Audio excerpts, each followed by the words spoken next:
As you know, the United States conducted strikes against 3 coastal radar sites on Yemen's Red Sea coast. These strikes are in response to attempted missile attacks in recent days against USS Mason and other vessels in the Red Sea and the Bab el-Mandeb. The U.S. strikes were conducted using sea-launched cruise missiles launched from the USS Nitsa. These targets were chosen based on our assessment that the radar sites were involved in missile launches in recent days. And they were struck in order to defend our ships and their crews and to protect freedom of navigation through a waterway that is vitally important to international commerce. Let me emphasize 2 points from last night's statement that bear repeating today. The first is that these strikes were, again, a response to threats to our vessels and to freedom of navigation, which is a core U.S. national security interest. These strikes are not connected to the broader conflict in Yemen. The United States continues to encourage all parties in the Yemen conflict to commit to a cessation of hostilities and to seek a political solution to that conflict. Our actions overnight were a response to hostile actions, the launch of multiple missiles that presented a threat to U.S. Navy vessels, to other ships in the area, and to commerce in a strategic international waterway. More than 4 million barrels of oil a day pass through the Bab el-Mandeb. This narrow passage is a vital link connecting Asia and Europe. Safe navigation through the strait is vitally important to economies in the region and to global commerce. Second point I want to emphasize is that those who might threaten U.S. forces should recognize that we will not tolerate threats to our people. We will respond if our forces come under fire. We have taken swift action in this case, and should we see a repeat, we will be prepared to take appropriate action again at the appropriate time. Peter, a couple of things you mentioned. Obviously, if the ships there's another attack, you'll be prepared to again take action. Does this sort of open the door more broadly for increased U.S. involved conflict in that region? And do you have any information about the reports that there are 2 Iranian ships that had been deployed to the region? I will reiterate what I said off the top, Lita, that this was a response to direct threats to our people, to our ships, and we responded to that threat, and we will be prepared to respond again. These strikes posed a threat to the crew of the Mason, and as a result, we took this action, and we don't take it lightly, but again, we don't take threats to our people lightly. And we responded accordingly. With regard to the Iranian Navy activities, I'll leave it to the Iranians to describe the disposition of their ships. I will say that we operate in those waters all the time with ships from many countries, and it would not be surprising to have ships from Iran in that part of the world. Yes, Joe. Have you seen any evidence that Iran is either directly or indirectly involved in what happened to the USS Mason? Joe, we responded to these installations. We're in Houthi-controlled territory in Yemen. We responded to these particular threats. The broader, as you know, Iran has played a role and has been supportive of the Houthi rebels. More broadly in the conflict in Yemen, and our message to those involved in that separate conflict is that they should return to the negotiating table, consistent with where they were just a few months ago. So we're only responding right now to the direct threat to our forces. As you said, Peter, Iran is supporting and backing the Houthis. Any information that the missiles that were launched are Iranian-made, for example? We do not have specific information. We're assessing everything that took place with regard to the attempted strikes against our forces. What we know is where they originated from, and we have responded to the source of those strikes, as you saw overnight. Yes, Tara. A couple more on the Mason. Several news organizations have shown photos of what they believe to be the missile that was launched first against the Swift, a Charlie 802, which is an Iranian import from China. Do you have any knowledge as to whether these same type of missiles were used against the Mason? And then on Wednesday's launch against the Mason, did the Aegis combat system aboard the Mason successfully defend the ship against the incoming missile? On your second question, I'm not going to get into the specific response of the Mason. I will just say that the crew acted as they were trained to perform. They did so in the professional fashion that we expect of U.S. Navy sailors faced with a challenging situation. Again, they should be commended for how they conducted themselves out there. But I'm not going to get into the specific countermeasures that may or may not have been employed and how it played out. We don't have any specific information at this time that we can share with you about what it was that posed a threat to our ship. The good news for us is that it didn't hit, and we'd like to keep it that way. Yes, Carlo. Peter, following up on that, as far as the information you're gathering about both attempted strikes, with the initial strike, there were reports that the USS Ponce was also in the vicinity of the USS Mason. Given the Ponce's capabilities and sort of mission profile, what's conducted off of that ship, is there any indication that it was the Ponce, not the Mason, that was actually being attacked the first round during the first sort of salvo, I guess? It's our assessment at this point that the Mason was the target here, and that there were other ships in the area.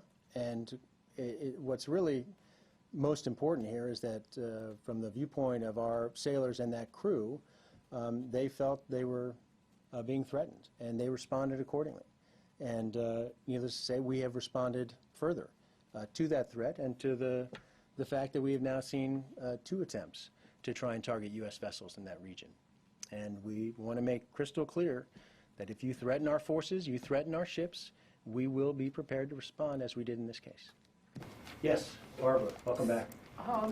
So you are saying, if I'm understanding you correctly, the assessment is that the Houthis were specifically knowingly targeting a U.S. Navy warship. They weren't just firing at anything out there. Did they know they were attempting to hit a U.S. Navy warship? What we've said, and what I'll repeat again, Barbara, is that these attacks, these attempted missile strikes against our forces originated from Houthi-controlled territory. And we have responded by taking out radar installations we believe played a role in that, that were involved directly in the effort to try and strike our warships, and we have responded accordingly. Do you know if a couple of follow-ups, did they know what they were striking at? And it goes to the point of what their military capability may now be. Did they know they were going after a U.S. Navy warship? You'd have to ask the Houthis or whoever you want to talk to in Yemen, whoever is in that territory. We do not know what they were, whoever fired these missiles were attempting to hit, but we know that our forces felt like they were under threat. We had ships in the area where these missiles were threatening, and we responded. They responded accordingly, and we've responded since to reduce that threat. So you cannot say that they did know they were hitting U.S. They were trying to hit. That's what you just said. We know that our ship in that region felt a direct threat, responded accordingly. And my other question is, what can you tell us about the hybrid warhead capability that the Houthis apparently had on these missiles with some advanced lethality and penetration capability?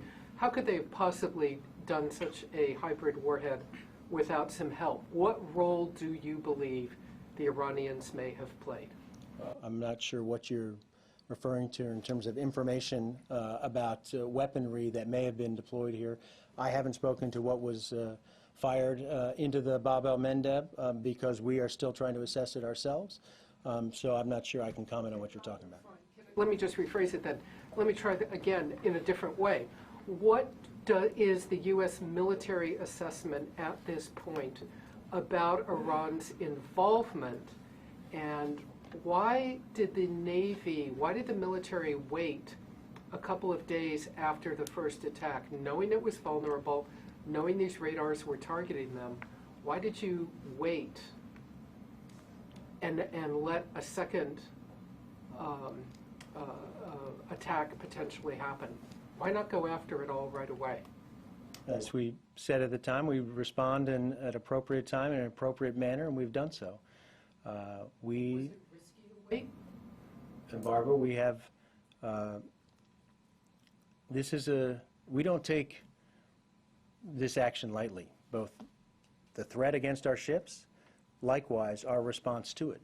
When we want to respond, we'll do so in the appropriate fashion at the appropriate time, and we've done so in this case. And we want to make sure that we know what we're striking. We want to know that we're doing it in an appropriate fashion, and we believe we've done so at this time. We want to make sure we know what we're hitting. We put a lot of rigor to this, as you know, whenever we use force, and we have done so in this instance. And likewise, we respond when our forces and our ships are threatened. We take that, Barbara, as you know, very, very seriously. And anybody who has any doubt about that should know after what's happened in the last 24 hours. And we'll be prepared to do it again. Yes, Paul. Can you give us some information about the kind of radar installations that were hit, and their level of sophistication, where they might have come from? Listen, I'm not going to get into details about that, other than to say that we believe these were involved in the effort to target our warships and other ships in the area, and that by taking them out, we've reduced that threat. Is there any indication that they might have been supplied by Iran? I don't have any information on that. My understanding is that these are sites that may have been there for some time.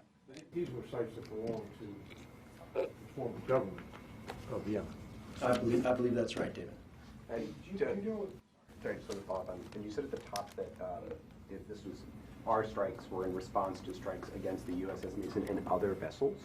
So does that mean that you believe the strikes weren't limited to the USS Mason? There's been a strike recently in that area. As you know, a UAE ship was hit recently. The UAE ship, you're not referring to other U.S. vessels during the course of these last two? Yeah. Yes, Matt. You're saying Houthi-controlled territory. Mm-hmm. Do you know who was controlling those radar sites and the missiles when they were fired? Were they the actual Houthi rebels, or were they army units loyal to Saleh, who were allied with the Houthis? Do you guys have any clarity on that? Matt, we don't have. I can't tell you specifically who is operating these installations. I'm just telling you where they're located, who's controlling that area now, and that we responded in kind to these specific installations because of the role we believe they played in targeting our forces. So you're not sure one or the other then? We're not there. I can't say with certainty from this podium, but we have taken out installations, military installations that we believe played a role in the targeting of U.S. forces. I know you said you don't see this as a broader move into Yemen, that this is specific to the threat. But, suddenly you've got U.S. ships firing in a region where there's a ton of commercial traffic, a lot of navies operating, now the Iranians as well. Mm-hmm. And you've also got the Houthis who were today saying, like, look, we're responding to a threat from the U.S. They're helping the Saudis, they're threatening us. That this could just draw on the U.S. further because you're suddenly in a situation where a lot of people are operating there with grudges, looking to defend themselves. They're seeing themselves as righteous, I guess. Matt, I'll just make the point that we operate in those waters all the time and have for years, and we will continue to do so. What's different is that we had our warships targeted in recent days by missiles launched from Houthi-controlled territory, and we have responded to that threat in this case. Hans. Hey, Peter, I've now heard about 6 warnings that there would be a response if something happened again. What's to prevent this from becoming a tit-for-tat situation? Well, hopefully the message has been sent to those who fired these missiles that there'll be response from us, and that they'll see a wiser move on their part would be to refrain from targeting U.S. warships and putting our forces at risk.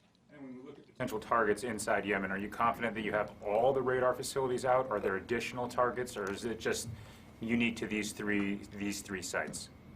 We have responded and taken out 3 sites that we believe played a role directly in assisting in the targeting of our forces, and we believe we've reduced their capability to do that.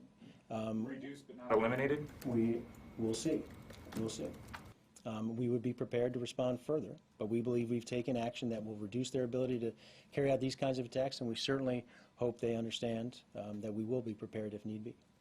Yes, Carla. On Yemen, and then I have a follow on Somalia and Libya as well.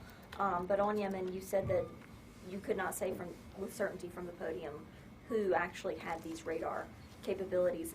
Was that the reason for the delay in the response? As I said, we responded at the appropriate time after the kind of rigor and thought and discussion that you would expect us to have when we use force in this way. To U.S. support for the Saudi airstrikes since the attack on the funeral procession? We're in the same place we were before, David. As you know, the White House has announced a review of our support, but the limited support we have supplied in the past is consistent with where we are now, and that is refueling and other support in the form of trying to provide advice and counsel on the conduct with regard to how the Saudis conduct airstrikes, law of armed conflict advice, that sort of general guidance that we provided them in the past with regard to how they've conducted the airstrike campaign, their air campaign. You also said you were providing intelligence. Yeah, and that's, there's still, the fusion cell still exists, but the amount of interaction we've had with the Saudis has been reduced over time, as you know, as that campaign was reduced in terms of, we had the cessation of hostilities there, and we had peace talks. That has not been at the same, there has not been the same amount of exchange in recent weeks that there had been in the past. Sorry, just back on Yemen. I understand that the U.S. is not looking for a fight with the Houthis, but it looks like whoever was shooting at the U.S. did want to pick a fight anyway. And what I'm still unclear about, and I want to press you a little more on, is this issue of who's doing it and why and how. And if the U.S. is taking action against these facilities, I think it would be good for the American public to have a better sense of who it was that was firing at the U.S. and how they were able to do that. And I know there's limits to what you can discuss in the public forum, but at this point, is there anything you can say about who may have actually been pulling the trigger here, and whether these weapons are I can tell you what we know and what we've said from the start. These strikes came from Houthi-controlled territory. They posed a threat to U.S. warships operating in the Red Sea, and we don't take that threat lightly. So we responded, and we responded by taking out radar installations that played or directly involved in this effort.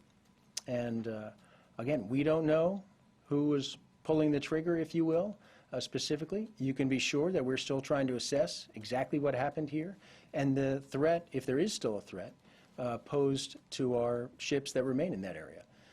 And we'll continue to do that. But we've responded as appropriate to a direct threat to our forces. And they've conducted themselves in a professional fashion. This was an unprovoked attack, an unjustified attack on our forces, and we've responded in kind. And I mean, the whole idea that you've attacked radar facilities, but if you don't know who it is that's firing at you, what confidence can you have they won't keep doing it? And if you don't know how they're getting their weapons, then how do you know that? We don't have confidence necessarily they don't do it, other than they should have a pretty clear indication from what's happened in the last 24 hours that if they try it again, it's quite likely they'll get a similar response. Houthis have denied responsibility. Do you believe that? All I know is these strikes originated from Houthi-controlled territory. If somebody else is carrying this out in Houthi-controlled territory, then I would encourage the Houthis to try and get that under control. Are you concerned that this is going to provoke deeper involvement of the U.S. in this war? I mean, if this continues to happen and there continues to be a response. Our concern here, Paul, is about the safety of our forces, the safety of our ships. And we don't seek a wider role in the conflict, as I said at the very top. This is about protecting our people, period. Did the U.S. provide any intelligence, such as targeting information, that would have had any role in the Saturday airstrike against the Sana'a funeral home? No. Or funeral? No role at all? No. No. As I said, our advice, the kind of guidance that's been provided to the Saudis has been in the conduct of the air campaign and how to improve and address concerns about civilian casualties and how civilian casualties could be limited. And we played no role whatsoever with regard to the strike. Aerial refueling? We've provided aerial refueling in the past. Provide aerial refueling on that strike? No. We did not. Let me go Carlo, and then I'll ping pong back and forth. Peter, just wanted to follow up on Barbara's question about the capabilities of whoever pulled the trigger on these missile shots, whether or not they're able to positively identify U.S. ships, Emirati ships, and that sort of thing. You said the department is still looking into those types of capabilities if they're still out there. But you also mentioned that you're positive that the target was the Mason, not the Ponce or any other ship that was moving the region. So My point on that is the Mason, the crew, determined a threat. And whether or not that missile, and I don't know exactly what kind of missile it was. I don't know all the capabilities. Others can speak to that. What I know, and what the crew on board knew, is that that was a threat to the ship, and they took the action that they needed to take at that time to protect themselves, and we have subsequently taken additional action to reduce the threat, not only to the Mason, but to our ships and other ships in that area. So confidence you have in the Mason being the specific target of this attack is based on the crew member's response, not because of whatever tech that was used. Carlo, they determined there was a threat, an inbound threat. They responded accordingly. And the good news is that that threat did not materialize. It was dealt with, and it didn't hit the ship, and that's good news. And one quick follow-up on In Yemen, any sense of whether there were any? Matt, I'm not, my understanding is the strikes were successful, and the reporting I've seen so far indicates we have no indications of civilian casualties. And the missiles that were fired on Sunday and on Wednesday, can they be effectively fired without radar guidance, without the radars in use? I don't know the answer to that question, Matt. I can only imagine, not being someone who operates radars or missiles myself, that those radar installations, if nothing else, could improve the performance of missiles, and that in this instance, it was determined by the professionals within the Department of Defense and certainly our folks in Central Command who assessed the situation, that those installations did play a specific role in the targeting process, in support of those strikes, and that by eliminating those installations, by targeting them in the way we did, we would reduce that threat. Were all three active during all the strikes, or was it like one active during this one, another active during another one? I don't have the specific answer to that question. We believe they've all played a role in the recent strikes. Whether or not they were all on at the same time, I can't speak to that. Just one follow-on. Any rebel casualties? You said no civilian casualties. Were there any casualties? I'm not aware at this time of casualties. I know that the initial assessment we got was that these strikes were successful, and it happened at 4 in the morning, and I'm not aware of casualties as a result. But our assessment, Hans, is still ongoing, and it's something we'll continue to look at as we continue to carefully monitor that coastline and, of course, threats to U.S. forces.